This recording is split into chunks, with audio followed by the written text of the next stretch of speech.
My move is just temporary, Mom, her son had said, suitcase in hand, girlfriend in tow. By the end of week 2, he'd claimed her recliner, her fridge, and her quiet. Lisa called her controlling. Paula called a locksmith. She'd spent decades building that home. She wasn't about to be a guest in it. And when they came back from brunch, the keys didn't work anymore. We're about to begin, but if you'd like, share where you're joining from. It reminds me this story doesn't echo into silence. It lands somewhere real. Drop it in the comments, and don't forget to subscribe. The front door clicked shut behind Evelyn Parker as she stepped into her quiet Clintonville home, arms full of groceries, the morning sun still warming the porch behind her. She paused mid-step. 2 duffel bags sat slouched by the coat rack, military green and overstuffed, smelling faintly of sweat and gasoline. Her fingers tightened on the paper grocery bag as she stared, unmoving.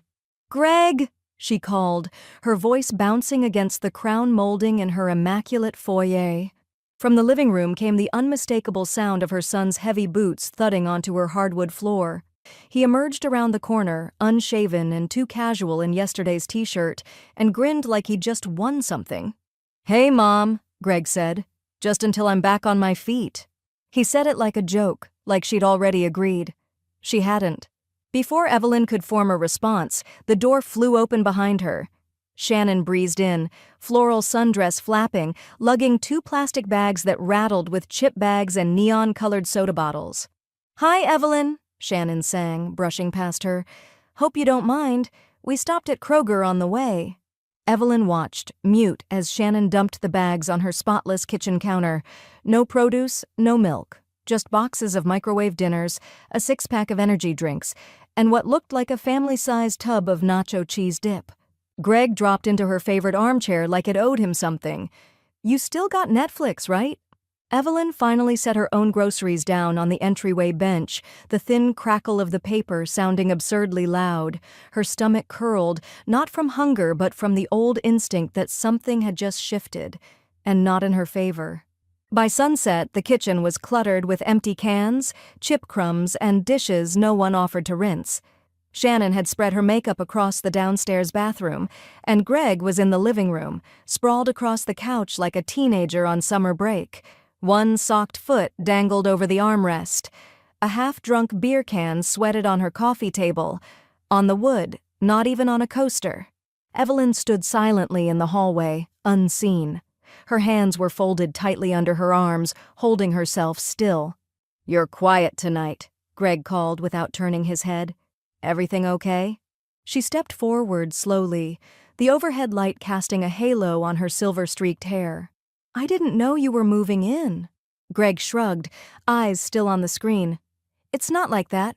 Just a few weeks. Till I land something." That was the 3rd time he'd said just. Just a few weeks. Just until I'm back on my feet. Just family. Shannon appeared from the kitchen, holding a plastic cup of wine. "We'll be out of your hair before you know it," she said with a smile that didn't reach her eyes. Evelyn didn't answer. She simply turned and climbed the stairs, each step slower than the one before. Upstairs, the hallway was still clean, still hers. She walked into her bedroom and shut the door behind her with a soft click. In the quiet, she could hear the laughter downstairs. Greg's laugh more of a bark now, Shannon's high and flinty. Something about a show they were watching, something about someone falling. Evelyn sat at her writing desk and opened her notebook, the one she used to track household budgets and reminders. She flipped past recipes and gardening notes and opened to a blank page. For a long time, she just stared at it. She thought of how the house used to sound, how the light filtered through the living room in the late afternoon, catching the dust motes in silence, how she'd once protected every corner of this space with intention, clean, quiet, hers. The laughter downstairs swelled. Glass clinked. Evelyn pressed the pen to paper and in slow, even strokes wrote, "Day 1." And then, Greg and Shannon arrived uninvited, claiming temporary, left dirty dishes, brought beer, took over my living room. She capped the pen. Her hand didn't shake. Downstairs, a bottle cracked open. Greg whooped. Shannon laughed like she belonged. Evelyn looked at the door and locked it. By mid-morning, Evelyn had brewed a full pot of coffee, wiped down her already clean counters, and set out 3 mugs, hers with navy pinstripes, Greg's old Ohio State mug, and a ceramic one she didn't remember owning but suspected Shannon brought with her. Greg slumped into the kitchen in a wrinkled hoodie, yawning like he'd been awake all night. Shannon followed moments later, her robe open just enough to make Evelyn uncomfortable, dragging her slippered feet across the tile. Evelyn cleared her throat. "We need to talk about the house." Greg poured coffee without asking. "About what?" She drew in a steadying breath. "No smoking in or near the house. Kitchen stays clean. Quiet hours after 10. I expect courtesy." Shannon snorted into her mug. "We're not teenagers, Evelyn." Greg gave a half smile that looked more like a wince. "We'll be fine, Mom. We know how to be respectful." Evelyn didn't smile back. "Then we won't have any issues." Shannon pulled a chair out, flopped into it, and immediately propped her feet onto the bench across from her. "Relax. It's not like we're trashing the place." Evelyn glanced at the crumbs already collecting under Shannon's seat, and then at the faint, greasy smear on the refrigerator handle. She made no reply. Instead, she walked to her notebook, kept now in the top drawer of her china cabinet, and uncapped her pen. On a fresh page, she wrote in tiny, precise script, "Day 2, rules stated verbally, no smoking, tidy kitchen, quiet after 10, no response beyond sarcasm." She closed the drawer softly. By dinner, the sink was full. Empty ramen bowls with clinging noodles, a greasy pizza box balanced on the stove. The scent of stale smoke floated in from the back porch, threading through her drapes like it belonged there. Evelyn pulled back the curtain just enough to see Greg out there, cigarette in hand, one foot resting on her outdoor bench, the one Harold had helped her build last spring. Ash flicked off into the flower bed.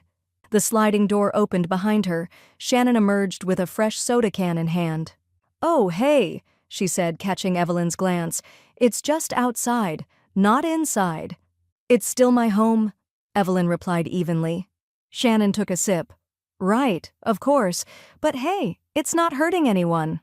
That night, Evelyn lay in bed and listened to the muffled bass of Greg's TV shows reverberate through the floor. At 11:47 p.m., the canned laughter of some sitcom character echoed up the stairs. She stared at the ceiling fan spinning slowly above her. Another entry went into the notebook. Cigarette ash in flower bed, TV past midnight, sink untouched. She underlined the last line twice. The next morning brought another surprise. Her keys were missing from their hook. The hooks were part of a carved wooden board Greg had made her in high school shop class, back when he still finished things. Evelyn checked the kitchen counter, her purse, the console table. Nothing. She was reaching for the cordless phone to call him when she heard the unmistakable grind of her aging Honda Civic pulling into the driveway. Greg got out in jogging shorts, looking freshly showered and pleased with himself. "Where have you been?" she asked, stepping onto the porch. "Gym," he said, tossing her keys casually into the air and catching them. "You weren't using the car." "You didn't ask." Greg looked surprised. "It's not a big deal. I filled the tank." Evelyn stared at him. "That's not the point." He gave a shrug, brushing past her. "You really need to chill, Mom." She stood there another full minute before stepping back inside. Her hands felt oddly cold. Later, she recorded it in the notebook. "Unauthorized vehicle use, 8:20 a.m. Car returned 9:35 a.m. She capped the pen and stared at the neat little rows of black ink. The rules weren't working because the rules didn't matter to them. They had no shame, no boundaries, and worse, no reason to believe she'd enforce anything. That night, just before 10, Evelyn opened the fridge to find nothing familiar. Half a can of energy drink, a styrofoam container with greasy fries, and one of her glass storage bowls filled with what looked like takeout cheese sauce. Her own labeled Tupperware had vanished. She shut the door and leaned her back against it, chest tight with something beyond anger, something quieter, a low hum of violation. From the hallway came a soft knock, not on her door, but on the bathroom across from her bedroom. Shannon's voice, low and irritated. "Greg, hurry up! I need to shower." "No rush," Greg called back, laughing. "I got the good toilet paper in here." Evelyn closed her eyes. The sound of metal scraping metal was oddly comforting. Evelyn stood on her neighbor's porch, arms crossed, watching Harold Jennings swap out the deadbolt on Mrs. Willoughby's back door. His toolbox rested on the concrete stoop, organized with surgeon-like precision. The smell of fresh-cut grass mixed with faint hints of graphite and brass. "Kids these days?" Mrs. Willoughby huffed behind her screen door, her voice raspy with age. "Think they can just barge in and take over." Evelyn gave a dry smile. "Some don't even knock anymore." Harold glanced up at her over his readers. "Something tells me this ain't just neighborly chit-chat." She hesitated, then said, "Greg and Shannon moved in. Claimed it was temporary." He grunted, twisting his wrench. "That's how termites start, too. One day you blink and the whole wall's hollow." Evelyn gave a weak laugh. "It's only been a few days and the house already feels like a stranger lives in it. Dishes everywhere, cigarette smoke. They took my car without asking." Harold set down the tool and straightened his back with a groan. "Let me ask you something. Whose name is on that deed?" She blinked. "Mine." He nodded. "Then you're not trapped. You're just forgetting who owns the damn house." His words landed heavier than he probably intended. She felt it in her chest, in that spot just under the collarbone where things hurt quietly. "I was a principal for 30 years, she said, more to herself than to him. "I've written up high schoolers for chewing gum, but with my own son, I freeze." Harold wiped his hands on an old red rag. "Being tough's easy when you don't love 'em, harder when you do, but still necessary."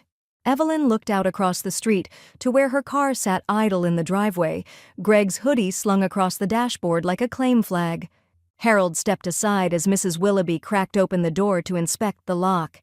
Evelyn turned to leave, but he stopped her with a simple question. "You ever think about talking to someone? A lawyer, I mean. Just to know your rights?" She didn't answer.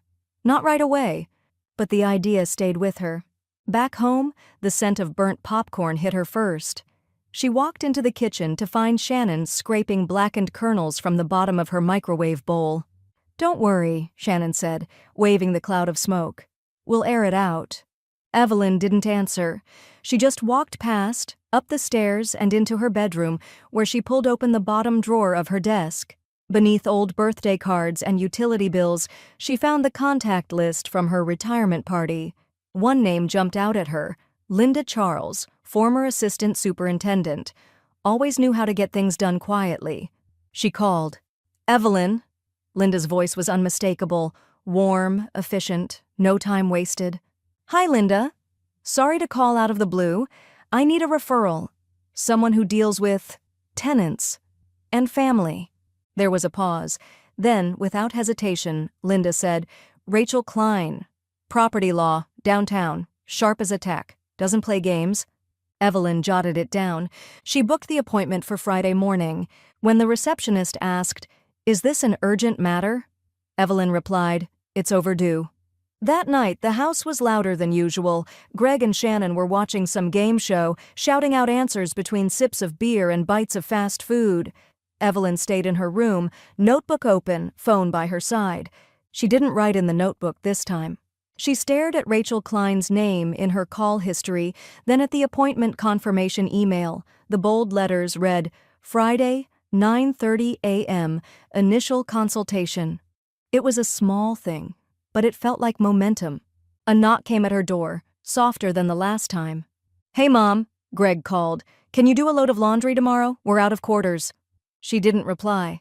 She didn't move, and it started with the bass.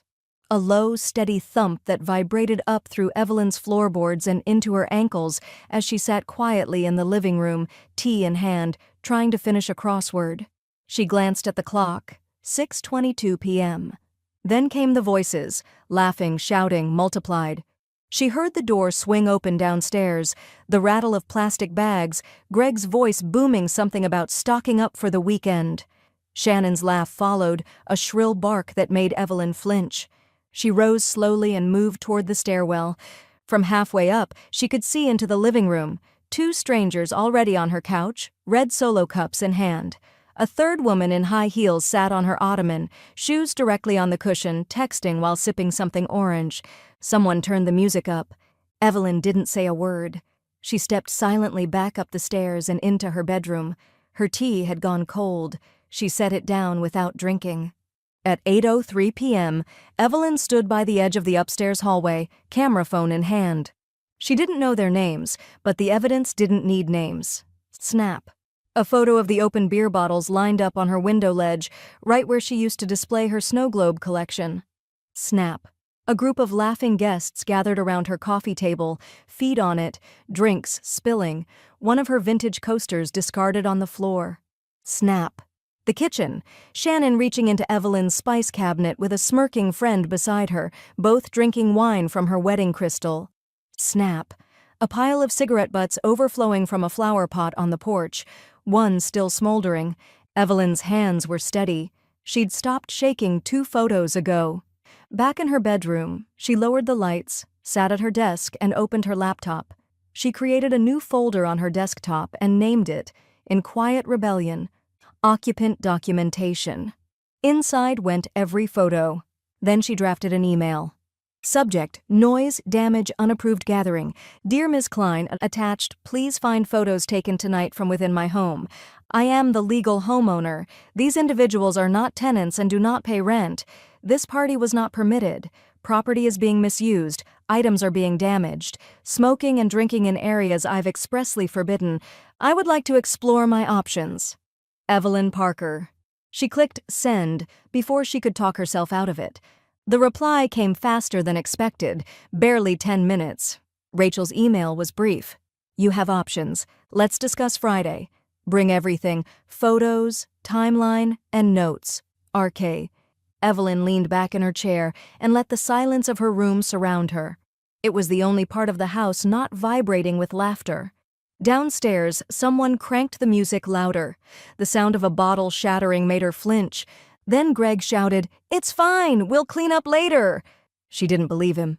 At 10:41 p.m., Evelyn went downstairs, not to confront them, but to get her charger from the kitchen drawer. No one noticed her. Shannon was pressed against the counter with a red-headed man Evelyn had never seen before. The floor was sticky. Evelyn's spice rack was knocked over. One of her framed photos, her with her late husband at Niagara Falls, was on the floor. The glass cracked. She picked it up silently, holding it like it was something fragile that had just died again.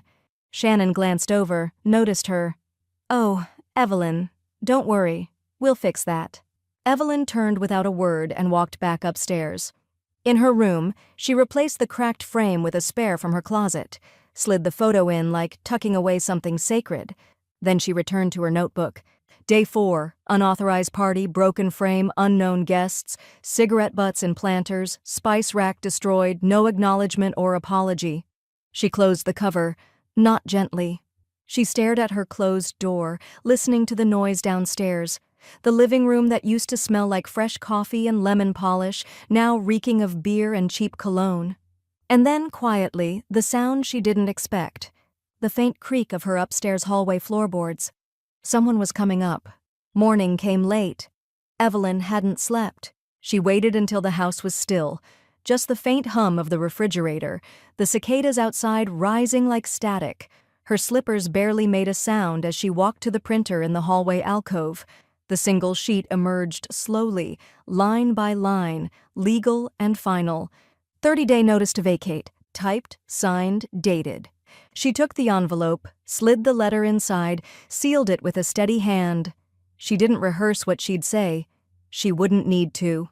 At 9:17 a.m., she found Greg in the kitchen, pouring cereal into one of her antique mixing bowls like it was a dog dish. Shannon was scrolling on her phone at the table, bare feet up on a second chair. Evelyn stepped forward, placed 2 identical envelopes on the counter between them. "This is formal notice. You have 30 days to leave this house." Greg blinked like he hadn't heard her right. Then his whole face hardened. "What the hell is this?" Shannon barely looked up. "Is this a joke?" "It's not a joke," Evelyn said. Her voice was firm. "I've spoken with legal counsel." Greg snatched the paper, scanned it, then slammed it down. "Are you serious? I'm your son, Mom." "You're also a grown man," she said. "And this is my home." "You're unbelievable," he snapped, stepping toward her. "You really want to throw us out on the street?" Shannon rolled her eyes. You're acting like we trashed the place. Jesus, Evelyn, this is heartless. Evelyn didn't blink. You'll need to find other accommodations. Greg's mouth opened like he was going to say something else, but he didn't. He turned away, pacing in circles like a cornered animal. Shannon muttered something under her breath and walked out of the kitchen. Evelyn waited another beat, then turned around and walked away, up the stairs, slow and deliberate. She didn't look back. Harold was already out on his porch when she stepped onto hers later that afternoon. He was sipping coffee from a stainless steel mug, sitting in a folding chair that had seen 3 decades of summers. He raised it slightly in her direction. She nodded once, tight but satisfied. "Thought I saw some fire in your step this morning," he called out.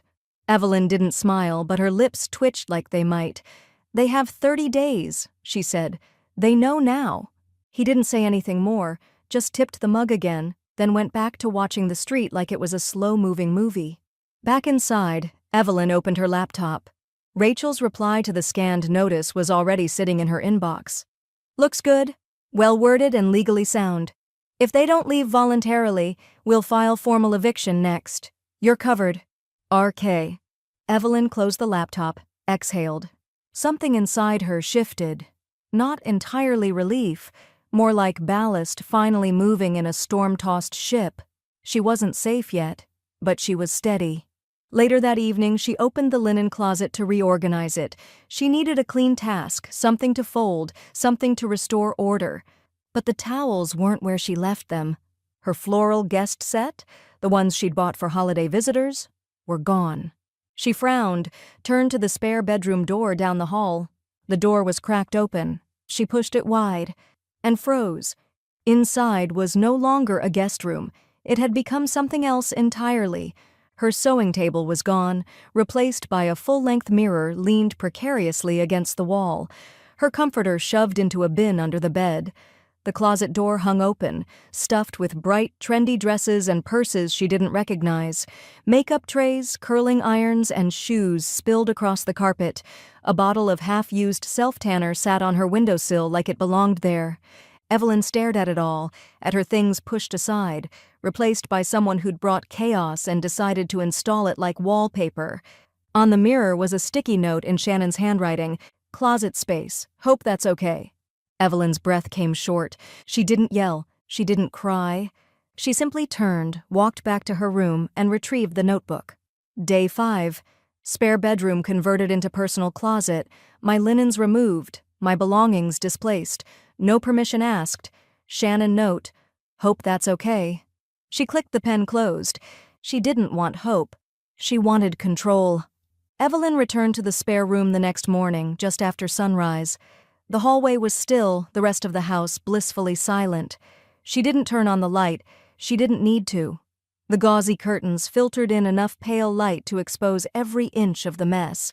She stepped inside with care, as though the floor might give way beneath her. Her linens had been shoved into 2 cardboard boxes labeled MISC in black Sharpie. She crouched to open one and found the guest duvet balled up like garbage. Her heirloom quilt, hand-stitched by her grandmother, was crumpled beneath a pile of hangers. One of the embroidered corners was caught beneath the leg of a plastic shoe rack. Evelyn stood slowly, her hands curling into fists at her sides. On her former sewing desk now sat an acrylic makeup organizer filled with powders, brushes, and lipsticks, none of which belonged to her. High heels were scattered like debris across the floor. 3 handbags hung from the curtain rod by their straps like trophies. She reached for her phone. Snap. The boxes of linens. Snap. The heels and shoes blocking the closet door. Snap. The sticky notes still clinging to the mirror, mocking her. Snap. The open bin of her winter sweaters, crushed beneath a pile of boots. She took the photos one by one, moving slowly, methodically, just like she used to during hallway inspections at the high school. Evidence first, emotions later. She emailed them to Rachel immediately. Subject: bedroom overrun. Rachel, this used to be my guest room. Now it's a closet. My belongings boxed and shoved aside. Please see attached. Evelyn Parker. She didn't reread it. She just hit send. Greg was pouring himself a second bowl of cereal when Evelyn entered the kitchen, still holding her phone. She stopped across from him. I went into the spare room. He didn't look up. Yeah? You had no right to let Shannon take it over. Greg finally looked at her then, blinking as though she were a static buzz interrupting his morning. It's not like we broke anything. You boxed up my belongings. You've displaced things that don't belong to you. Greg shrugged. It's just a spare room, Mom. Don't overreact. Evelyn stared at him for a long beat. That quilt in the bin? She said.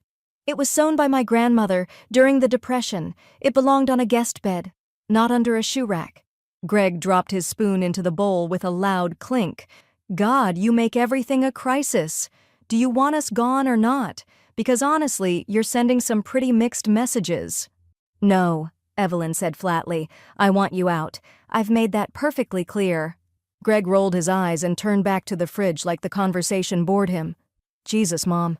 You act like you're being invaded. She didn't answer. Because she wasn't acting. She was. Later that day, Evelyn stepped outside to water her potted basil, just for the normalcy of it. The hose sputtered a bit before giving way, spraying a cool stream across her neatly trimmed flower bed. Harold, shirtless under denim overalls, was unloading supplies from the back of his van 2 houses down. She walked over slowly, still in her house shoes, her phone tucked under her arm. Busy day? She asked, nodding to the spools of wire and tools in his truck bed. Harold glanced up, wiped sweat from his brow. Old couple on Lincoln locked themselves out, took half the day to talk him out of kicking in the side door. Evelyn hesitated, then asked, You still do residential? His brows lifted just slightly. Sure. You thinking about changing locks? I'm not ready yet, she said. He nodded. But when you are? She met his eyes. I'll let you know. He didn't press. He just gave a small, respectful nod and returned to coiling wire. Evelyn turned and walked back to her porch, slower this time. Her house stood still and clean from the outside, but it no longer felt like hers. Not entirely, not yet. It was written on the back of a CVS receipt. Evelyn found it on her desk chair that afternoon, folded once, wedged between the armrest and cushion. It was Shannon's handwriting, looped, forceful, more decorative than functional. You keep pushing, and this house won't be so peaceful anymore. No signature. No emoji. Just the note, cheap ink bleeding faintly through the thin paper. Evelyn held it at arm's length, then laid it flat on the desk and smoothed it with both hands. She took out her notebook, turned to a fresh page, and wrote, Day 6, handwritten threat left on my chair, in Shannon's handwriting, full text copied below. Then she carefully transcribed the words, letter by letter. She paused, eyes narrowing slightly as she reread it. Her pen hovered just above the page before she added, implied retaliation, intimidation. Then she picked up the phone and dialed Rachel Klein. The attorney picked up on the second ring. Klein. It's Evelyn Parker. I received a threat. I'd like to read it to you. Rachel didn't ask for context. Go ahead. Evelyn read it aloud, slowly, without emotion. There was a brief silence on the other end before Rachel replied, That's intimidation. Not subtle, either. Don't confront them. Keep it. Photograph it. You're doing everything right. Document, date, preserve. Forward a photo to me when you can. I already wrote it in my notebook, Evelyn said, word for word. Good, Rachel replied. If it escalates again, you call the police. Threats turn the tide legally, especially in your own home. Evelyn thanked her, then hung up. She didn't feel fear. She felt measured. That evening, Evelyn made roast chicken. Real roast chicken. Not a microwave version or takeout rotisserie. She stuffed it with rosemary and lemon, basted it twice, and set the table for one. She even lit a candle. The sound of the oven timer was almost musical, sharp, final, precise. Downstairs, Shannon hovered near the refrigerator like a vulture circling an empty field. She opened and closed the door 3 times in less than a minute, muttering with increasing volume. Finally, she called out, Is there seriously no food in this house? Evelyn, seated at the kitchen table with her steaming plate and glass of iced tea, didn't answer right away. She took a bite, tender, juicy, perfectly seasoned. Then she dabbed her mouth with a cloth napkin and replied, There's plenty. If you buy it. Shannon scoffed but didn't respond. Evelyn cut another slice of breast meat from the chicken, letting the juice pool on her plate. She hadn't cooked like this in weeks. The scent of lemon, garlic, and crisp skin filled the space like a memory reclaiming territory. She didn't offer anyone else a plate. She didn't need to. For dessert, she had half a baked pear with honey and cinnamon. She ate slowly, alone, and not a bit lonely. Later, as she washed her dish and dried it by hand, she heard a door slam upstairs. Greg, maybe, heavy-footed and restless. She walked calmly to her room and opened her drawer. The receipt was still there. She photographed it under her desk lamp, clean and centered. Then she opened her email to Rachel. Subject: threat. Photo attached. Rachel, as discussed, here's a photo of the note I mentioned. Still documenting everything? No confrontation yet. Evelyn. She clicked send. Just as she was shutting down the laptop, she heard Shannon's voice from the hallway, low but pointed. If she thinks she's getting rid of us that easy, she's in for a surprise. Then Greg's voice, lower still. I'll talk to her. Just wait. Evelyn sat still, the light from the monitor fading to black. She didn't write in her notebook this time.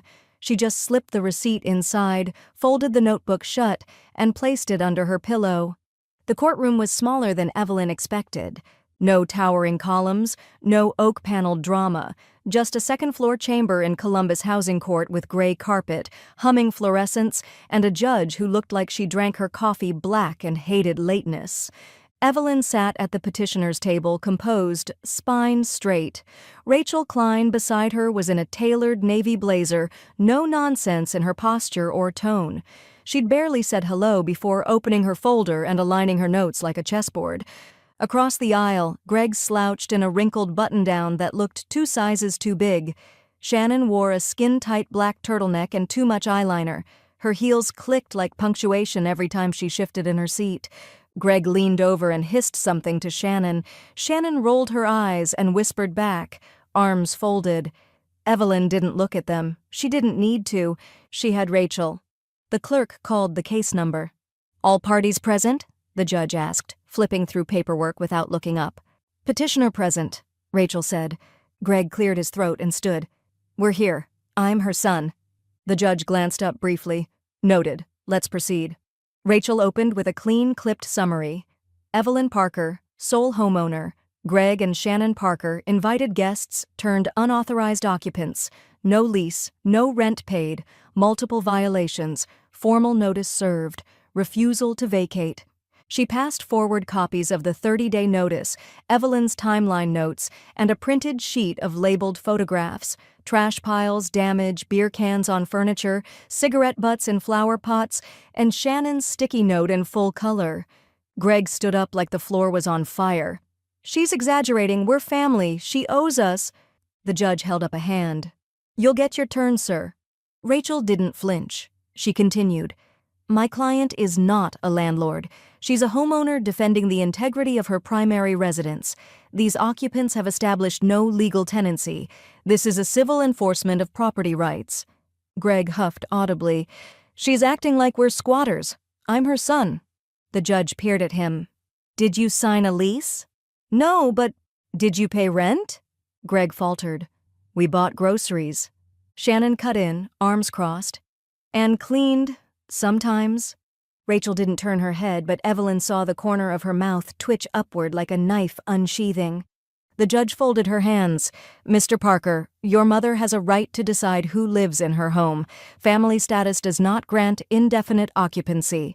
You've submitted no evidence of tenancy, and her documentation is extensive. Greg shifted in place.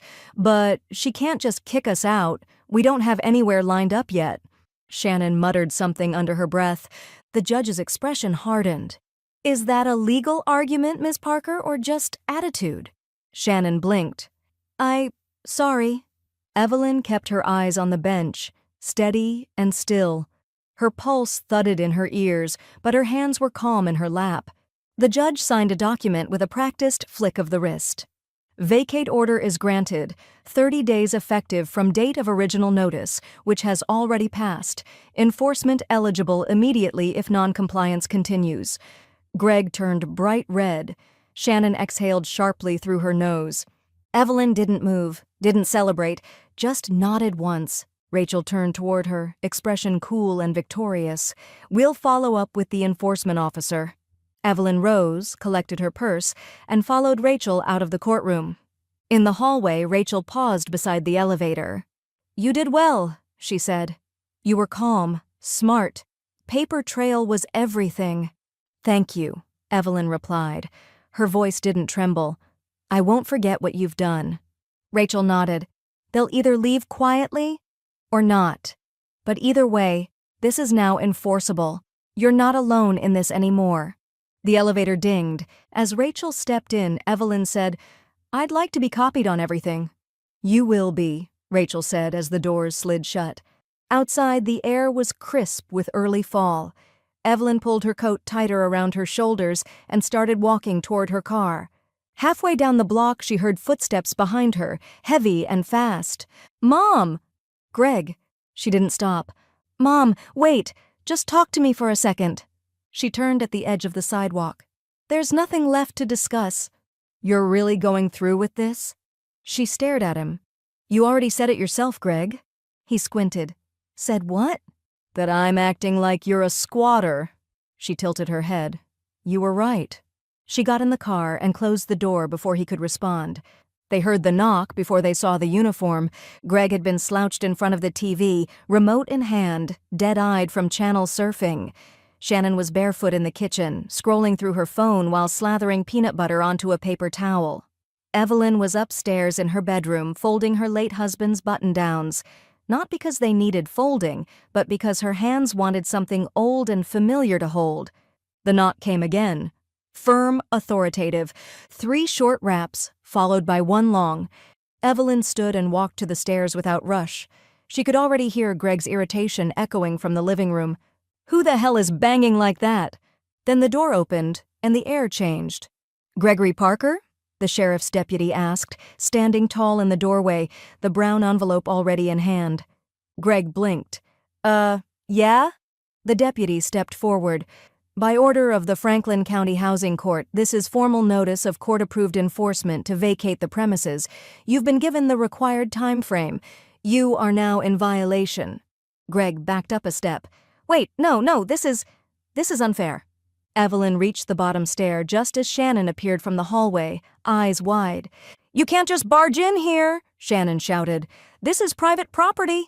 The deputy turned slightly toward her, calm but immovable. "Correct, it's private property, and you're no longer allowed to occupy it." Shannon blinked fast, voice going brittle.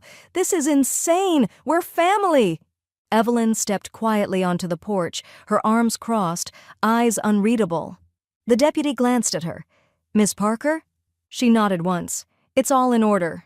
Greg turned to her, arms raised in frustration. "Mom, come on! You're really going to sick the sheriff on your own son?" Evelyn didn't answer. She didn't need to. The deputy lifted the envelope and pressed it into Greg's chest. "You'll need to begin packing. Now, you have 1 hour before we begin the next steps." "Unbelievable," Greg muttered, crumpling the envelope in his fist. "This is what you want? To embarrass us? Have us dragged out like criminals?" "You're not being dragged," Evelyn said calmly. "You're being escorted. There's a difference."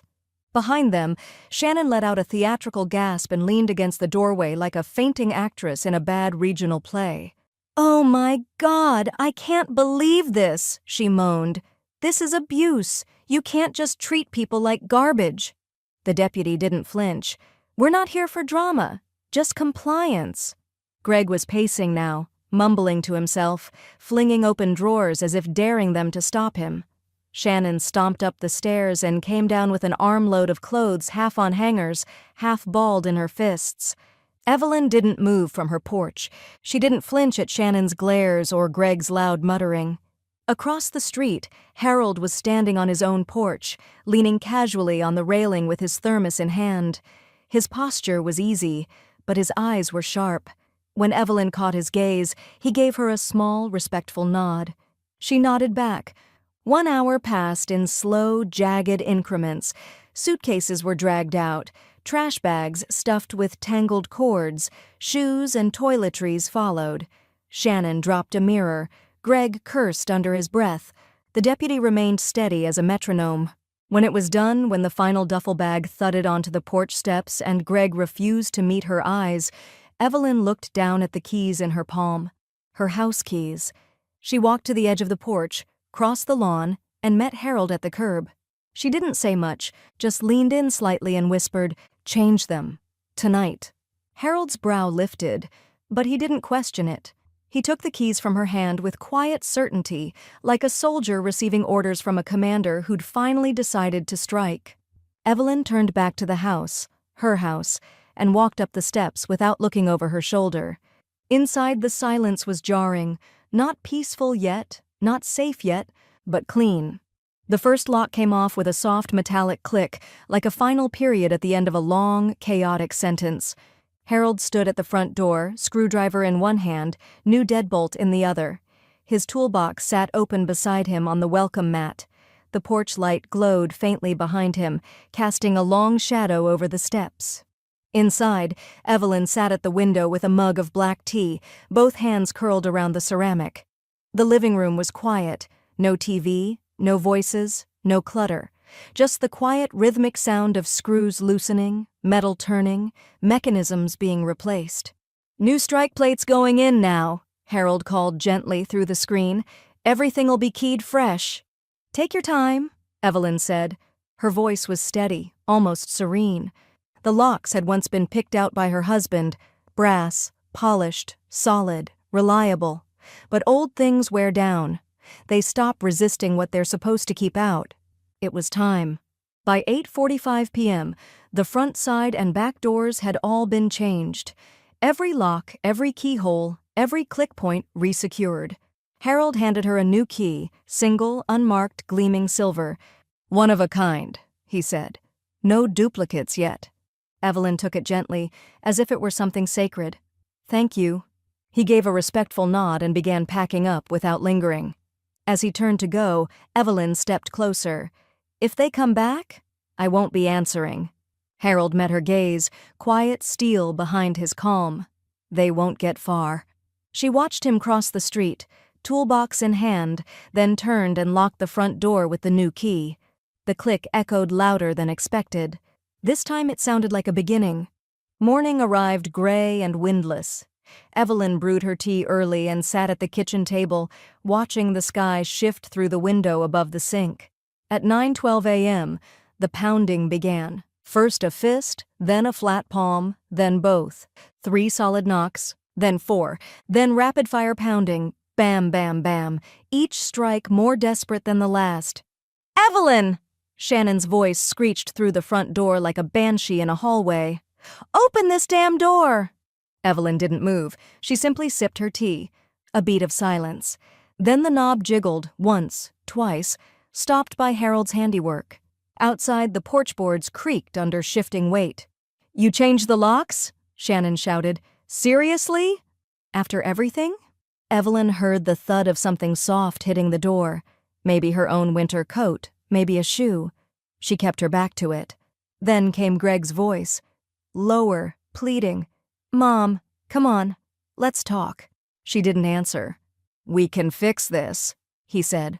"I swear. We'll clean up. We'll find someplace soon. I was looking this week." "You can't do this," Shannon cut in again. "We'll call someone. We'll tell everyone what kind of mother you really are." Evelyn stood up slowly, walked to the notebook on her desk, and opened to a new page. Day 10, locks changed, 9:12 a.m. Shannon pounded on door, yelling, screaming. Greg attempted negotiation, stated intent to fix this. No apology, no acknowledgement of order. She paused, then added, "No key, no entry, no power." She returned to her chair and watched the porch through the front curtains. Shannon kicked the bottom step on the way down. Greg stood for another moment, head bowed, his mouth still moving, but whatever he said, it was to himself. They left together. Not quickly, not confidently, just eventually. By mid-morning, the street was quiet again.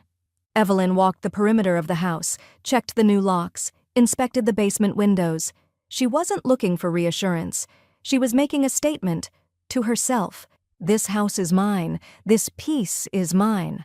When she came back in, she placed the new key in a porcelain dish by the door. Just one key. One copy. There would be no spares.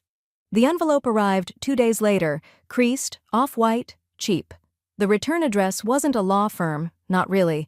Just a P.O. box, a last name, Kozlowski and Associates, and an Ohio zip code scribbled in faded ink. Evelyn turned it over in her hands like she was examining something second-hand and already broken.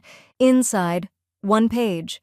The font was too large, the language too vague, the threats too flimsy. Gregory Parker and Shannon Parker demand re-entry to the premises based on familial relationship and wrongful eviction. Failure to respond may result in civil action for emotional distress. This is your final opportunity to resolve this matter amicably before escalation. It didn't even cite a statute. Evelyn stared at it for a long moment, then folded it in half with perfect symmetry and slid it into a manila folder labeled Post-Eviction Communications. The folder went into her cabinet. Next to it was the notebook. She opened to a new page. Day 12. Received letter from Greg's attorney, Kozlowski and Associates. Unfounded, no legal merit. Emotional manipulation, veiled threats, no response given. Then she called Rachel. "Let me guess," Rachel said, the sarcasm already warming her tone. "Poorly formatted, zero precedent, lots of emotionally loaded language, and threats with no basis in law?" "That's about right," Evelyn replied. "I could write a better cease and desist in crayon." Evelyn allowed herself a small smile. Rachel sighed on the other end of the line. "Ignore it. I'll make a note in our file, but you're under no obligation to respond. If they do try to escalate, which I doubt, they'll lose before they've even parked." Evelyn nodded to herself. "Good. And if you do want to hit back with a harassment claim," Rachel added, "you'd have every legal leg to stand on. I'll let you know." They hung up with nothing else needed between them. That afternoon, Evelyn drove to the sheriff's office in person, wearing her old navy blazer and pressed slacks. She brought a copy of the court ruling, the signed vacate order, and Rachel's summary memo. The deputy behind the glass didn't blink when she handed everything over. "Ms. Parker, yes. Evictions fully logged, enforcement complete, no pending objections or appeals," he said, stamping a sheet with a dull thunk. "You're clear." "Thank you," she said, then paused. "If they return, call us," he said simply. "We'll handle it." Evelyn drove home in silence, one hand on the steering wheel, the other resting on the file folder beside her like it was a talisman. For the first time in weeks, she didn't double-check her rearview mirror. She knew it was only a matter of time before Shannon went public. It started with a Facebook post, text on a pink gradient background, all caps. "Imagine throwing out your own family to live like a lonely old hag." Then a series of follow-ups, screenshots of text messages out of context. A blurry picture of Evelyn from the porch taken weeks ago captioned, "This is what selfish looks like." The comments section split down predictable lines. A few of Shannon's girlfriends offered heart emojis and affirmations. Some cousins Evelyn hadn't spoken to in years chimed in with awkward comments. "Hope things get better." "Didn't know you were living with her, wow." Evelyn didn't reply. She didn't comment. She just opened her phone, found Shannon's profile, and hit block. Greg texted her the next day. "Can we please talk like adults? This is getting out of hand." She blocked him too. Then, as if flipping a switch, the air in her house felt lighter. No more buzzing phones, no more guilt-laced texts, no more poison in her pocket. She opened the windows. She vacuumed every room. She baked cornbread and gave half to Harold across the street. She began to reclaim the ordinary. The diner was tucked between a dry cleaner and a closed-down florist shop, its sign half-lit and flickering like it couldn't decide whether to be Mel's or me's. Inside, the booths were red vinyl, the lighting warm and soft, and the air smelled like butter, salt, and something fried just a minute ago. Harold was already seated when Evelyn arrived, his jacket folded beside him, a glass of water half full in front of him. He stood as she approached, not awkwardly, not theatrically, just respectfully. "You came," he said with a small smile. Evelyn slipped into the booth across from him, unwinding her scarf. "You picked the perfect spot. No music, no TVs, just pie and people pretending they know how to use ketchup bottles." Harold said, nodding toward a nearby booth where a toddler was making a masterpiece on his placemat. They ordered quickly, meatloaf for Harold, grilled trout for Evelyn, mashed potatoes for them both. No wine list, just fresh brewed iced tea and coffee strong enough to stand a spoon in. They ate in silence at first, the kind Evelyn liked. Comfortable, not heavy. The clatter of plates and silverware made a kind of music, steady and reassuring. It wasn't until their plates were half empty that Harold leaned back and said, "You look lighter." Evelyn raised an eyebrow. Lighter? Like someone who's finally dropped the boulder she's been hauling. She paused, set her fork down. Maybe I have. Must feel strange. It does, she admitted, like I'm still checking for cracks in the walls, even though the walls are finally holding. Harold nodded. It takes time. Peace isn't always quiet. Sometimes it's just the absence of noise. Evelyn sipped her tea, then looked across at him. You've helped more than you know. I didn't realize how much I'd forgotten what stillness felt like, what steadiness looked like. Harold gave a small shrug. Didn't do much but show up with a toolbox. You did more than that, she said, voice soft but certain. You reminded me that I still had a spine, and that it wasn't rusted shut. He laughed, low and kind. Well, I knew that the first day I watched you kick Greg off your porch with one sentence. She smiled, the first one in days that felt real, not functional. Besides, he added, neighbors look out for each other. Always have. Always will. Evelyn tilted her head slightly. Even the ones who pretend they don't need help? Especially those. The waitress came by with a slice of apple pie for Harold and bread pudding for Evelyn. No charge. On the house, she said, for regulars with good manners. Harold winked at her as she walked away. They lingered longer than they expected. Talked about books, about Evelyn's garden, about Harold's younger sister who'd moved to Arizona and sent him postcards every month even though she could just text. And then, somewhere between the last spoonful of pudding and the soft clink of their coffee cups being cleared, Evelyn leaned in and said, I used to think dignity was something you held on to. Turns out it's something you defend. Harold's eyes met hers. And you did. She didn't reply. She didn't need to. Outside, the night air was cool and clean. Harold offered to walk her to her car, and she let him.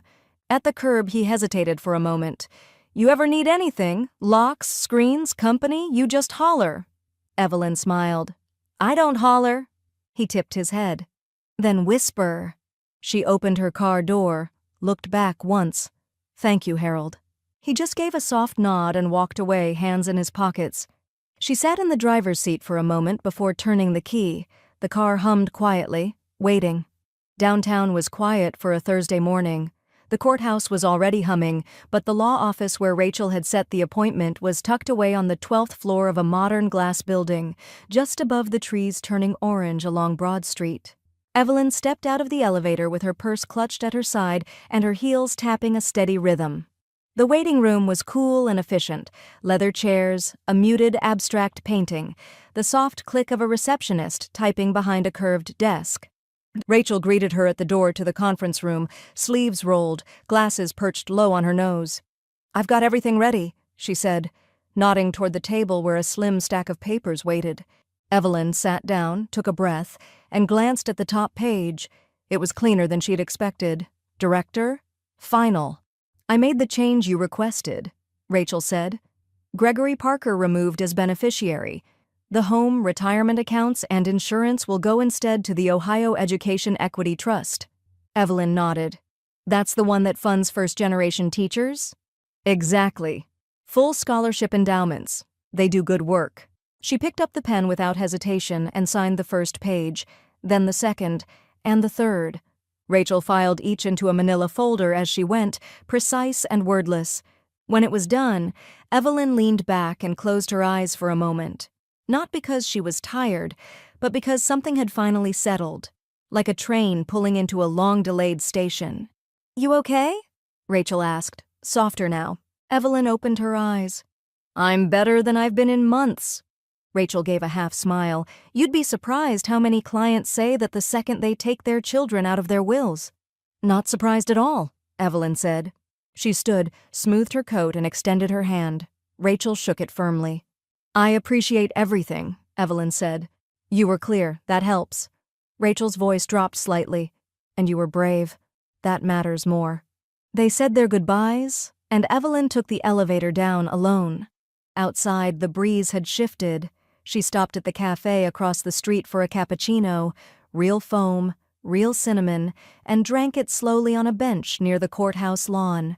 She didn't check her phone. She didn't rehearse anything. For once, her mind wasn't building a defense. It was simply still. When she returned home, there was a single voicemail waiting. She didn't even have to listen to it all. Greg's voice was unmistakable, tight with disbelief, stuffed with hurt dressed up as anger. "You really did it, huh? You actually took me out of the will? That's how little I mean to you, after everything?" Then, louder, "You think some charity's gonna love you back? You think they'll visit when you're old and sick?" The message ended with a string of muffled words and a final beep. She saved it, filed it with the rest. She didn't cry. Instead, she made herself lunch. Just a grilled cheese and tomato soup, comfort food for no one but herself. As she was rinsing her dish, she noticed the mailbox flag was still up. She crossed the lawn slowly, arms folded, and pulled the contents out. Ads, a water bill, and one envelope with a return address she didn't recognize. Neat handwriting. No stamp, hand-delivered, probably by the foundation. She opened it with a paring knife in the kitchen and unfolded the single sheet of paper. It was a letter. A thank you note. "Dear Miss Parker, I'm writing to thank you for your contribution to the Ohio Education Equity Trust. Because of your support, I've been awarded a full scholarship to begin my first year as an elementary education major at OSU. I want you to know that your generosity is changing lives, including mine. With gratitude, A. Torres." Evelyn stood at the kitchen counter, holding the letter like it was a bloom that had opened without warning. She read it again, then a third time. And this time, when she smiled, it wasn't small or guarded or polite. It was joy, plain and proud. She folded the letter carefully and placed it inside her notebook, right between the last 2 pages. On a fresh page, she wrote, "Day 13. Greg left a final voicemail. I did not respond. Instead, I received a thank you letter, a real one, a life moving forward, a name I've never met, but already believe in." She underlined the name once. Then she added, "Legacy, rewritten." Evelyn read the letter again the next morning, this time slower, her tea forgotten beside her. The sun had barely crested the maple tree in her front yard, but the kitchen was already full of gold light. It poured through the clean window panes, warming the countertop where the letter sat opened like a page from something sacred.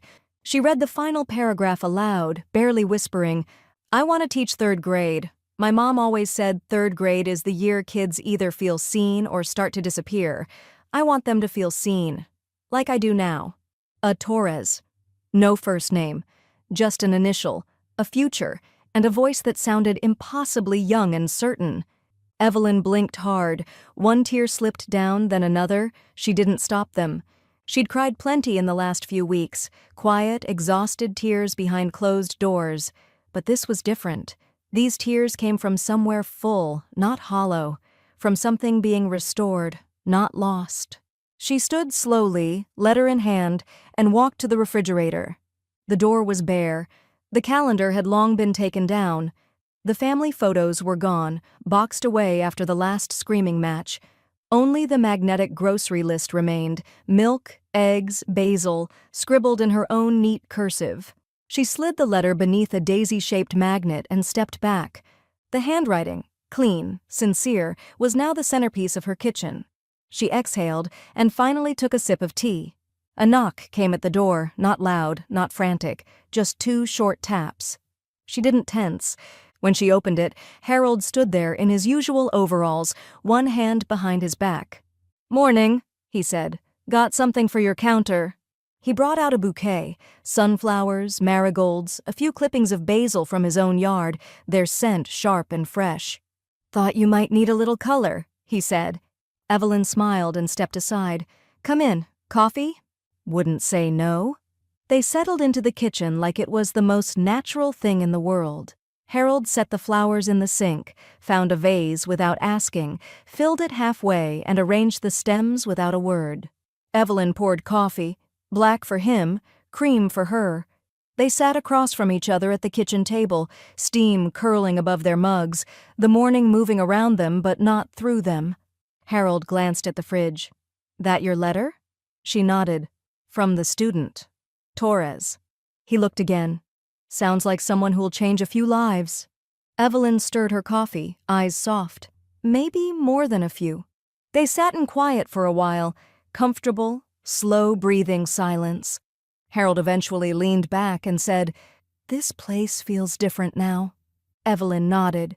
"It is." She looked around the kitchen. The air was clear, the walls soft with light, and the shadows gone from the corners. Even the floor felt more solid under her slippers. "For a long time, I thought if I lost control of my home, I'd never get it back," she said quietly. "But that wasn't true. I just had to remember it was mine to begin with." Harold nodded once. "Some things don't need to be rebuilt, just reclaimed." The coffee cooled. They didn't rush. Eventually, Harold stood and stretched. "Gotta run. Got a screen door screaming for help over on Bishop Street." Evelyn smiled, walking him to the door. He paused on the step. "You need anything? More flowers, another lock, you just whisper." "I know," she said, "but today, I don't think I need a thing." He tipped an invisible hat, then strolled across the street without looking back. Evelyn stood in the doorway for a moment longer. The wind carried the scent of the basil blossoms inside. Somewhere down the block, a dog barked. A neighbor watered a garden. Life went on, not in spite of the storm, but because it had passed. Inside, Evelyn placed the vase of flowers on the table, just beneath the letter. She looked at both. A thank you note. A new season. A new beginning that was entirely hers. She didn't write in her notebook that day. She didn't need to, because for the first time in a long, hard stretch of days, she didn't have anything left to defend, only things to grow. Evelyn moved barefoot through the house, the hardwood cool under her heels, the air still and clean like morning pages untouched. She didn't flip on the television, didn't check the news. There was no hum of someone else's music bleeding through the walls, no shouted laughter from unfamiliar mouths, no shoes in the hallway that weren't hers. The house breathed differently now. Room by room, it had softened back into itself. She stepped into the spare room first, the one that had once been a battleground of makeup trays and tangled heels. Now, her sewing table had returned to its rightful spot beneath the window.